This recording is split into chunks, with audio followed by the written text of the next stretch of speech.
భద్రాద్రి కొత్తగూడెం జిల్లా పాల్వంచ మండల పరిధిలోని సోమలగూడెం గ్రామ పంచాయతీలోని కమ్మరిగూడెంలో గత 10 రోజుల నుంచి నీటి సౌకర్యం మరియు విద్యుత్ దీపాలు వెలగక స్థానిక ప్రజలు తీవ్ర ఇబ్బందులకు గురవుతున్నారు. సంబంధిత అధికారులు మరియు ప్రజా ప్రతినిధులు వెంటనే స్పందించి వారి సమస్యలను పరిష్కరించాలని Congress party Palvancha youth town అధ్యక్షులు హెచ్ మధు, కాంగ్రెస్ పార్టీ మండల అధ్యక్షులు గద్దెల రమేష్ డిమాండ్ చేశారు. వాటర్ ప్రాబ్లం ఉంది ఈ ఊర్లోని. మాది కమ్మరిగూడెం విలేజ్. ఇది సరే ఇంటి కొట్టంగా 2 బిందెలు 3 బిందెల కంటే ఎక్కువ రావట్లేదు. ఇక్కడ బోర్ ఒకటి పాడైపోయి ఉంది. ఈ నీటి వసతి అన్నది ఏంటి మా దగ్గర మాత్రం చాలా తక్కువ ఉండటం వల్ల ఊరు మొత్తం ఈ పంపు మీదే ఆధారపడి ఉంది.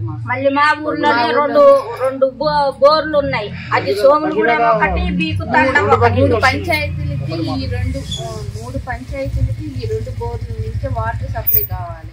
అది పాడైంది అంటే 3 పంచాయతీలు ఇబ్బందులు పడాల్సి వస్తుంది.